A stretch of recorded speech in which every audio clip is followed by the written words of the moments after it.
महाराष्ट्रातील नव्हे तर जगातील आदर्श योद्धा छत्रपती शिवाजी महाराज, विद्येची देवता माता सरस्वती, खऱ्या अर्थानं आज ज्यांचं भाषण ऐकण्यासाठी आपणासोबत मी सुद्धा खूप उत्सुक आहे असे आदरणीय श्रद्धेय माधवजी भंडारी या गणेशखिंड भागाचा झुंजार छात्र नेता, ज्याचं आपण आत्ताच भाषण ऐकलं, ज्याच्याकडे पाहून माझ्यासारख्या कार्यकर्त्याला कामाची प्रेरणा मिळते असे शार्दुलजी भेगडे,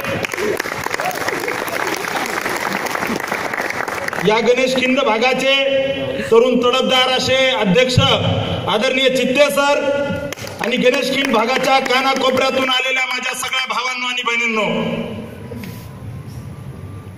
म्हटलं जातं दम निकले इस देश के खातिर बस इतना अरमान है, एक बार इस भारत माता के लिए मरना 100 जन्मों के सम्मान है। मी सर्वप्रथम ज्याने लोकशाहीचा पाया, ज्याने त्या ठिकाणी या भारतीय राज्यघटनेचा पाया आणि या देशातील श्रीमंत गरीब सर्वांना लोकशाहीचा अधिकार मिळवून दिला, त्या भारतरत्न डॉक्टर बाबासाहेब आंबेडकरांच्या स्मृतीला वंदन करतो।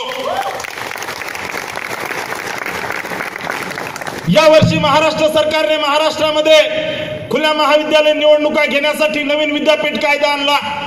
गेली 22 वर्ष महाराष्ट्रामध्ये या महाराष्ट्रामधील जनतेला राजकारणाच्या मंदबुद्धीच्या लेकरानं या महाराष्ट्रामधील जनतेवरती राज्य केलं। महाराष्ट्रामध्ये राजकीय घराणेशाही आली। ज्या वेळेस आपण इतिहासाची पाने उलगडून पाहतो त्यावेळेस महाराष्ट्रातील या सगळ्या राजकीय व्यवस्थेमध्ये गोरगरीब जनतेला त्या ठिकाणी किडे मकोडे जसे मारून त्या ठिकाणी पायाखाली रगडून मारतात तशा प्रकारचं शोषण केलं। त्याच्यातून बेरोजगारी वाढली, त्या ठिकाणून सामान्य कुटुंबातील विद्यार्थ्याची लिडरशिप दाबण्याचं काम अशा सगळ्या राजकारण्यांनी केलं। गेली 22 वर्षानंतर महाराष्ट्रामध्ये नवीन विद्यापीठ कायदा आला। अखिल भारतीय विद्यार्थी परिषद याचं स्वागत करते, परंतु या कायद्याला वेळ लावणाऱ्या अशा सगळ्या तळभद्री राजकारण्यांना मी या मंचावर प्रश्न विचारतो की आपला स्वार्थ, त्या ठिकाणी आपण केलेलं पाप हे या महाराष्ट्रातील जनतेच्या आणि विद्यार्थ्यांच्या मनामध्ये त्या ठिकाणी ठासून भरलेला आहे। आपल्या सगळ्यांच्या वतीनं या महाराष्ट्राच्या विद्यापीठ कायद्याचं आपण सर्वांनी स्वागत करूया। ज्या वेळेस या देशामध्ये स्वातंत्र्याचं युद्ध सुरू होतं, त्या ठिकाणी भारताला स्वातंत्र्य मिळालं पाहिजे याच्यासाठी युद्ध सुरू होतं। जवळजवळ 3.5 लाख क्रांतिकारकांसहित या देशामधील सामान्य जनतेला त्या ठिकाणी मुंग्या आणि किड्या मकोड्यासारखं इंग्रजांनी चिरडून मारलं। त्याच्यानंतर या देशामध्ये लोकशाही डॉक्टर बाबासाहेब आंबेडकरांनी घटना लिहून सामान्य कुटुंबातील व्यक्तींना मतदानाचा अधिकार दिला। अखिल भारतीय विद्यार्थी परिषदेनं आंदोलन उभारलं की 21 वर्ष मतदानाचा अधिकार नको, तर कॉलेज कॅम्पस मध्ये शिकणाऱ्या 18 वर्षाच्या विद्यार्थ्याला मतदानाचा अधिकार मिळाला पाहिजे। त्याच्यानंतर महाराष्ट्रामध्ये नव्हे तर संपूर्ण देशामध्ये विद्यार्थी निवडणुका सुरू झाल्या। देशभरामध्ये अखिल भारतीय विद्यार्थी परिषद विद्यार्थी निवडणुका लढवते। विद्यार्थी निवडणुका लढवताना सामान्य कुटुंबातील विद्यार्थ्यांना त्या ठिकाणी कॉलेज कॅम्पसेस मध्ये लीडरशिप करण्याची संधी मिळते। विद्यार्थ्यांच्या समस्या सोडवण्यासाठी विद्यार्थी नेता तयार होतो। कॉलेज कॅम्पस मध्ये होणाऱ्या वेगवेगळ्या विषयामध्ये विद्यार्थ्याचा सहभाग होतो। महाविद्यालयाच्या विकासामध्ये विद्यार्थ्याचा सहभाग होतो।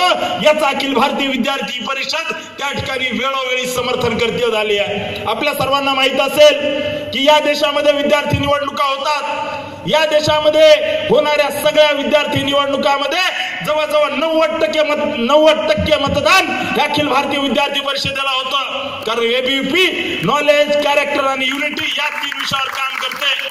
एबीवीपी कॉलेज कैंपस मधील विद्यार्थ्यांना जाऊन सांगते, हमें अपने लिए नहीं अपनों के लिए जीना है और मेरा अपना कोई नहीं है, तो मेरा अपना हर एक समाज में जो पिछड़ा है, शोषित है, वंचित है, वो मेरा अपना है। विद्यार्थी परिषद कॉलेज कैंपस मध्ये जाऊन सांगते की मुझे मेरे देश के लिए कुछ करना है। हे अखिल भारतीय विद्यार्थी परिषदेची कार्यपद्धती आहे। स्वामी विवेकानंदाच्या विचारावर आपण काम करतो। या सगळ्या परिस्थितीमध्ये ज्या वेळेस जेएनयू सारखी एखादी घटना घडते आणि कुठला तरी एखादा तरुण उठतो, कश्मीर मांगे आजादी, केरळ मांगे आजादी, बंदूक के नोक पर लेंगे आजादी, तुम कितने अफजल मारोगे, हर घर से अफजल निकलेगा। त्यावेळेस कॉलेज कॅम्पस मधील कार्यकर्ता त्या ठिकाणी पाय रोवून एबीवीपीचा कार्यकर्ता म्हणतो, अरे तुम कितने अफजल, तुम उस समय जिस घर से अफजल निकलेगा उस घर में हम घुस घुस के अफजल को मारेंगे। एबीवीपी की कार्यपद्धती आहे। ज्या वेळेस आपल्या सगळ्यांच्या समोर अध्यक्ष येत होते आणि अध्यक्षाचं स्वागत आपले भागमंत्री करायला सांगत होते, ज्या वेळेस या पुण्यामध्ये अशा प्रकारे एखाद्या अफजल गुरुचं समर्थन करणारा जो कोणी पैदा होईल त्या ठिकाणी हेच कॉलेज मधले अध्यक्ष आपल्याला जरी सामान्य दिसत असले तर अशा सगळ्या आतंकवाद्याचं समर्थन करणाऱ्याला त्या ठिकाणी त्याच्या नरड्यावर पाय देऊन भारत माता की जय आणि वंदे मातरम म्हणायला लावल्याशिवाय थांबणार नाहीत। माझ्या मित्रांनो, ज्या वेळेस माझ्या मनामध्ये प्रश्न येतो, जेव्हा केव्हा या देशामध्ये कुणीतरी महाराष्ट्राच्या उदगीर मध्ये ओवैसी येतो आणि म्हणतो मेरे गले पर अगर छुरी भी रखी तो मैं भारत माता की जय नहीं कहूंगा। मी अशा सगळ्या ओवैसींच्या औलादीला विचारू इच्छितो, अरे भारत में रहकर भारत से गद्दारी करने वाले गद्दार तुम सुन लो, भारत जैसी पवित्र भूमि में रहकर नमक हरामी करने वाले औलादो तुम सुन लो, अरे तुम क्या तोड़ोगे कश्मीर को भारत माता से, है तुम में इतनी हिम्मत नहीं। ये भूमि है राणा प्रताप और शिवाजी की, ओवैसी ये तेरे अब्बू और अम्मी की जहांगीर नहीं। यह विद्यार्थी परिषद है। एक चाय बेचने वाले के बच्चे को देश का प्रधानमंत्री बनाने का सामर्थ्य यह अखिल भारतीय विद्यार्थी परिषद रखती है। एक चाय बेचने वाले बच्चे को इस देश के सर्वोच्च लाल किले पर तिरंगा लहराने का सम्मान देने का काम इस छात्र संगठन ने किया है। आप आयरे गहरे छात्र संगठन के सदस्य नहीं है, आप किसी लाल सलाम कहने वाले छात्र संगठन के सदस्य नहीं है, आप भगत सिंह राजगुरु और सुखदेव डॉक्टर बाबा साहब अम्बेडकर की भूमि पर जी जान से भारत माता की जय और वंदे मातरम का नारा कहने वाले छात्र संगठन के सदस्य हैं। आपको अपने आप पर गर्व महसूस करना चाहिए, आप उसी छात्र संगठन से जुड़े हैं जो छात्र संगठन अपनी जान की परवाह न करे। कश्मीर में जहां हुआ तिरंगे का अपमान वही करेंगे तिरंगे का सम्मान। ऐसी जान की परवाह न करते हुए कश्मीर के लाल चौक पे जाकर वहां पर आतंकियों को किसी भी तरह से न डरकर लाल चौक में तिरंगा फहराने के काम करने वाले अखिल भारतीय विद्यार्थी परिषद के आप कार्यकर्ता है। इस समय मैं आपको बताना चाहूंगा, जब इस देश में सर्जिकल स्ट्राइक होता है तो देश में सर्जिकल स्ट्राइक पर भी सवाल उठाने का काम कुछ राजनीति के तथ्य करते हैं। उसी समय अखिल भारतीय विद्यार्थी परिषद का कार्यकर्ता देश के जवानों के पीछे खड़े रहकर हर एक हमारे जवानों की कर्तव्यगारी पर गर्व महसूस करने का काम करता है। हे विद्यार्थी परिषदेचं काम आहे। एक सामान्य कुटुंबातील विद्यार्थ्याला त्या ठिकाणी देशाचं नेतृत्व करण्याची त्या ठिकाणी संधी देण्याचं काम एबीवीपीने केलंय। आपल्या सगळ्यांना वाटत असेल की मोदी देशाचे पंतप्रधान आहेत, हे सगळं असताना सुद्धा आपण ज्यावेळेस मोदींच्या इतिहासाची पाने उलगडून पाहतो, ज्यावेळेस ते एमएचं शिक्षण घेत होते त्यावेळेस ते सुद्धा या अखिल भारतीय विद्यार्थी परिषदेचं काम नरेंद्र मोदींनी केलंय। अनेक क्षेत्रामध्ये एबीवीपीने त्या ठिकाणी लिडरशिप देण्याचं काम केलंय। या देशामध्ये अनेक आयएस असतील, आयपीएस असतील, त्या ठिकाणी अनेक चांगले वकील असतील, या सर्वांचं नेतृत्व दातृत्व त्या ठिकाणी सामर्थ्यशाली नेतृत्व घडवण्याचं काम अखिल भारतीय विद्यार्थी परिषदेने केलंय।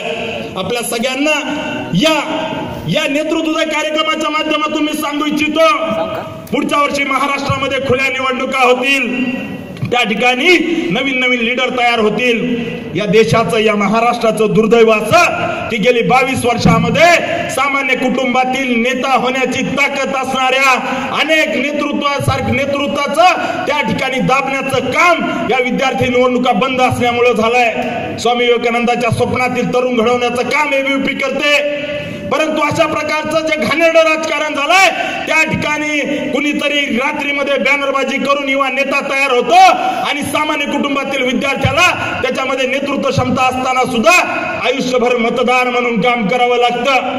हे मतदानापुरती गोष्ट नाहीये, तर कॉलेज कॅम्पसेस मध्ये होणारा भ्रष्टाचार या विद्यार्थी निवडणुकामुळे बंद होणार आहे। आपल्या सगळ्यांना सांगू इच्छितो की महाराष्ट्रामध्ये अशा अनेक महाविद्यालय आहेत, अनेक इंजिनिअरिंग महाविद्यालय आहेत। या पुण्यामधील प्रदीप गावडे नावाचा कार्यकर्ता ज्यावेळेस उभा राहतो आणि जेएसपीएम सारख्या शिक्षण सम्राटाला ज्यात आमदार झालेत त्यांना सुद्धा त्या ठिकाणी नांद्यावरती पाय देऊन विचारतो की तुम्ही त्या ठिकाणी ईबीसी विद्यार्थ्यांची का देत नाहीयेत? आमदार झाल्यानंतर त्यांना प्रतिज्ञापत्रात द्यावं लागतं, एबीवीपीच्या आंदोलनामुळे प्रतिज्ञापत्रामध्ये नमूद करावं लागतं कि मेरे ऊपर 420 है, ये 420 बनाने का काम एबीवीपी ने इन लोगों को किया है। विद्यार्थी मित्रांनो, कॉलेज कॅम्पस मध्ये वंदे मातरमचा नारा गुंजवण्याचं काम अखिल भारतीय विद्यार्थी परिषद करते। आपल्या सगळ्यांच्या कपाळावरती अखिल भारतीय विद्यार्थी परिषदेचा कार्यकर्ता होण्याचं भाग्य आपल्या सगळ्यांच्या नशिबी आलंय। ही संघटना त्या ठिकाणी एखाद्या गोष्टीवरती फक्त हंगामा करत नाही तर शेवटच्या टोकापर्यंत एखाद्या गोष्टीला घेऊन जाते। गोर गरीब सामान्य कुटुंबातील विद्यार्थ्याला त्याचा अधिकार मिळवण्यासाठी जीवाचा आटापिटा करत नाहीये, तर जीव गेला तरी चालेल, परंतु सामान्य कुटुंबातील विद्यार्थ्यांना न्याय मिळाला पाहिजे याच्यासाठी एबीवीपी काम करते। या विद्यार्थी परिषद काय इतिहास आहे आपल्या सगळ्यांना या ठिकाणी येत्या काळामध्ये महाराष्ट्रात होणाऱ्या विद्यार्थी निवडणुकाला खूप साऱ्या शुभेच्छा देतो। आणि जाता जाता एका शायरने खूप चांगलं म्हटलंय, ना संघर्ष ना तकलीफे, ना संघर्ष ना तकलीफे, फिर क्या मजा है जीने में, बड़े बड़े तूफान थम जाते हैं जब आग लगी हो सीने में। बोल भारत माता की, दोनों हाथ खड़ा करके बोलेंगे भारत माता की, वंदे वंदे। बहुत बहुत धन्यवाद।